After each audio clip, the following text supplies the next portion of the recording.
In this video, you're going to learn about probability. What is probability? In a simple word, probability means chance. What is the probability of winning a lottery? What is your chance of winning a lottery? But before we're going to calculate for the probability, let's learn about these terms first. We have outcome.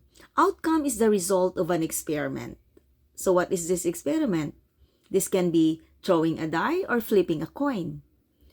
Event is a collection of outcomes. Sample space is a set that contains all possible outcomes. So you will learn more about this while we are continuing with our lesson. So now here, let's say the experiment is throwing a die. So we know that die has these dots on its 6 faces. So we have 1, 2, 3, 4, up to 6, right?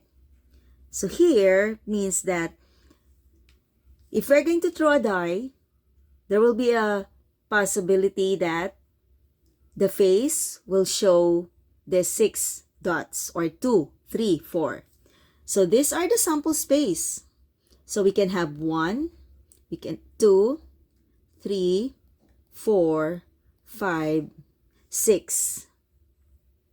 Okay? So these are what we call the sample space. It's a set that contains all possible outcomes. Now, here, let's answer this question. What is the probability of getting a 2? Okay, so we know that here, there's only one face that has 2 dots. Okay? So what is the probability? So the probability, let's have that letter P. The event is throwing a die, right? So of getting 2, the event. So you can actually write P, then this number 2, you can have whatever letter you can put, but this time we're just going to put 2 because we are getting 2. And that is equal to, so since there is only 1, 2 there, that is 1 over out of 6. So 1 over 6. And that is 1. What is 1 over 6 is equal to 0, 16.16. Actually, this is a repeating, so we can just round it off to 7. Now, times this, times 100, and this is equal to 16.67%. Okay? So now here, it means that 16.7% chance of getting a 2, a number 2. Next, we have here, what is the probability of getting a number greater than 3? So from the sample space, what are those numbers greater than 3? So we have here 4, 5, and 6. So how many? There are 3. So now here, the probability of getting number greater than 3, so we can have greater than 3 is equal to 3 out of 6. And that is equal to 1/2. And what is 1/2? 1/2 is equal to 0.5.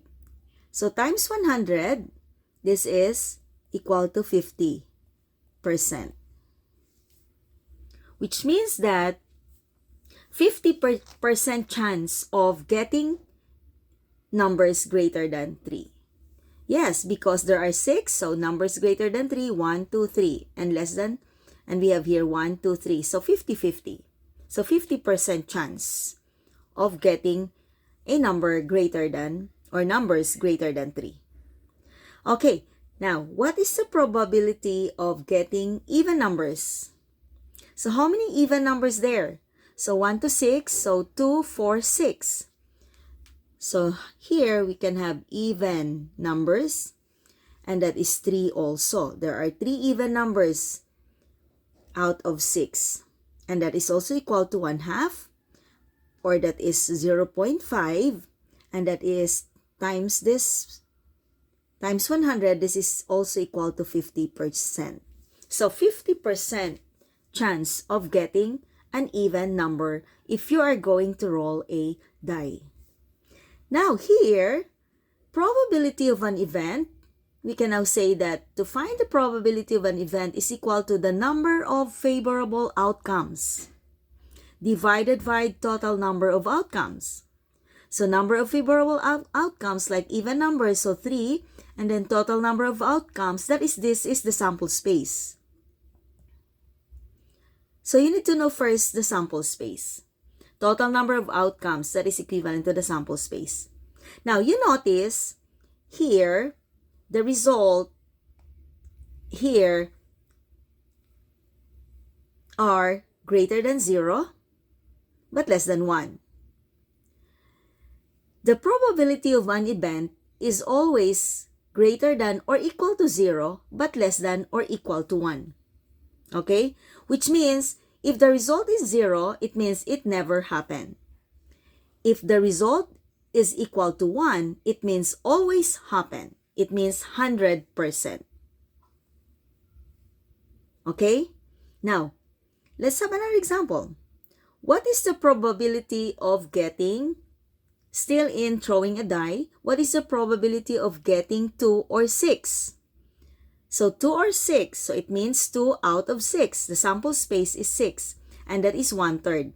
And 1/3 is equal to 0.33, it's again repeating, times 100, that is 33.33%. So 33.33% of getting a 2 or 6.